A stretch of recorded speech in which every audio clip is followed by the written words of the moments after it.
Back, Mr. Chairman. The gentleman yields back. The gentleman from North Carolina, Mr. Moore, is recognized for 5 minutes. Thank you, Mr. Chairman.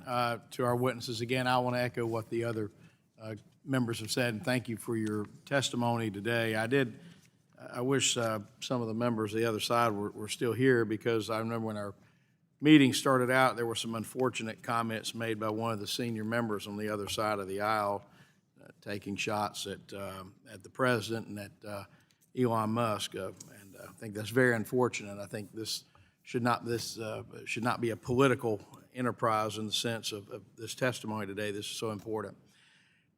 You know, digital assets are not a thing of the future. We're not talking about the Jetsons. We're talking about something that's actually a real thing that roughly 90 million people in this country either invest in or use, or both. And the blockchain technology and digital assets hold so much potential to transform our financial system, offering greater efficiency, transparency, and accessibility. And some of the arguments that I would hear from the other side of the aisle was there was worry about fraud, so it couldn't be used. And I'm just before I got here, a small town lawyer from rural North Carolina, but the best analogy I would know would be someone saying you shouldn't use a $20 bill because there might be a counterfeit one out there somewhere. The reality is, in anything you have, there's going to be fraudsters and criminals who try to come in and abuse the system. And I appreciate what the industry has done to try to deal with it. But I do believe that's very important, Mr. Chairman and members of the committee, that we, as Congress, move forward with a very strong, solid system in place to make sure there are guideposts in place, just like Fit 21 and what the industry has worked on.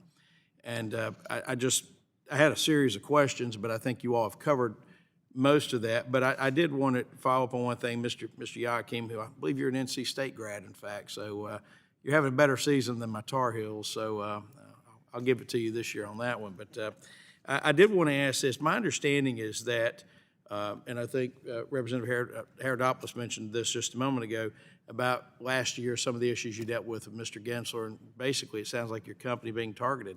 It sounded like a lot of that happened after you brought testimony before the committee. And I'm just curious, how did these actions by them affect your digital asset, your company, but more importantly, the digital asset community and investment in digital assets? I think it's unfortunate, but I think folks need to hear how that impacted you all. Thank you for the question, Congressman. And as a Wolfpack fan, you have to believe.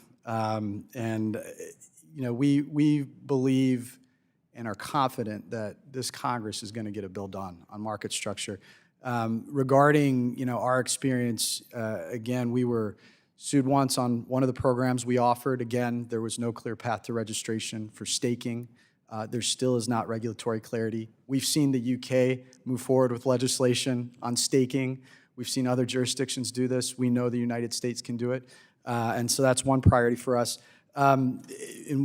Kraken did testify in Congress, and the next day, we got a phone call, said you're getting sued on another business.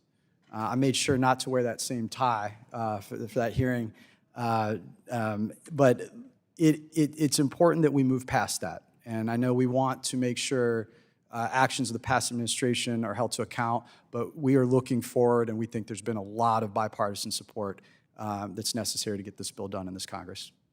Well, I'm glad to hear that, and to all of the panelists, I really appreciate your expertise and your commitment to this, and look forward to your suggestions as we move forward on this legislation. Mr. Chair.